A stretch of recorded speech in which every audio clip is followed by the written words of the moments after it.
Madam President, Senator from Texas. as if in legislative session, I ask unanimous consent that the Senate proceed to the immediate consideration of S. 4845, which is at the desk. Further, that the bill be considered read a third time and passed, and that the motion to reconsider be considered made and laid upon the table. Is there objection? Madam President. Senator from Connecticut. Madam President, I object. Objection is heard. Madam President, what we just saw on this floor was stunning. I am genuinely at a loss for words. This bill is common sense.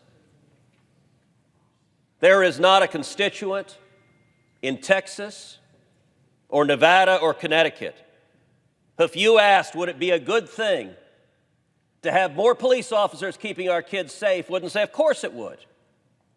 There's not a constituent of ours who, if you asked, would it be a good thing to have more mental health counselors on campus to stop people from committing crimes, would say, of course it would.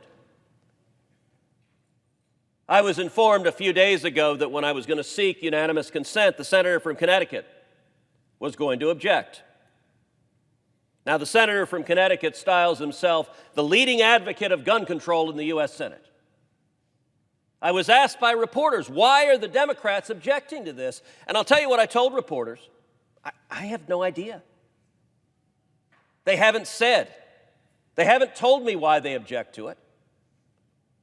And so I was genuinely looking forward to seeing the senator from Connecticut's remarks. I was sitting here waiting to see, why do you oppose more police officers to keep our kids safe?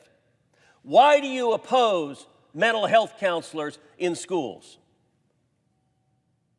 I've been in the Senate 10 years. The senator from Connecticut and I were elected at the same time.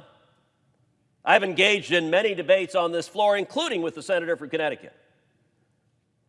The fact that he chose not to say a word about why he objects is stunning. I find myself genuinely flabbergasted. I will say one of the reasons I think the senator from Connecticut feels content not only not to argue, but now to walk off the floor and not even listen to the debate he's ostensibly participating in.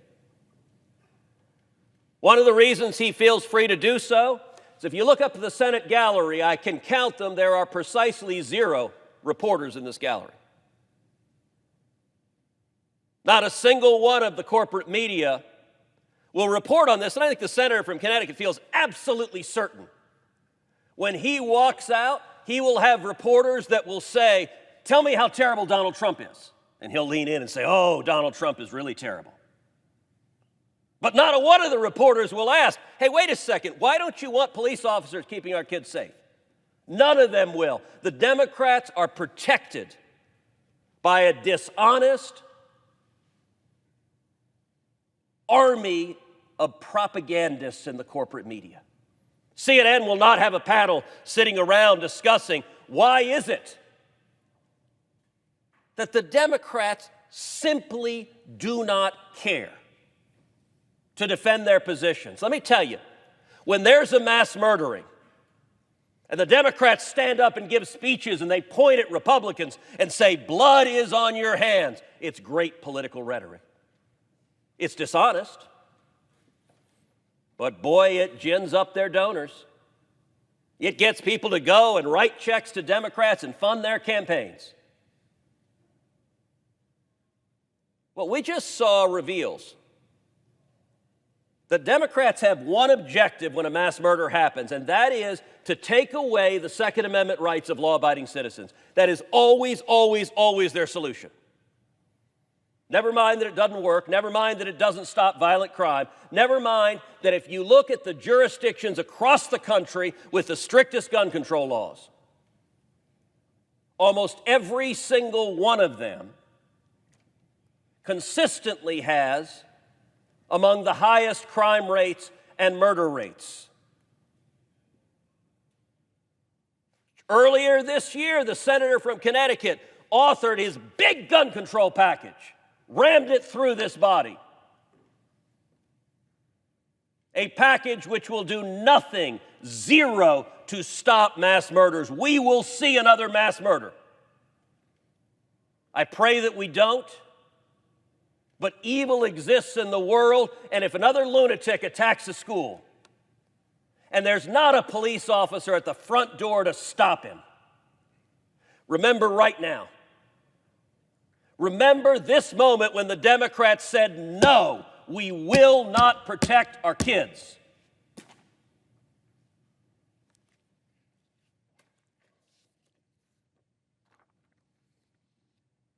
There are lots of arguments the senator from Connecticut could have made. He chose to make none of them.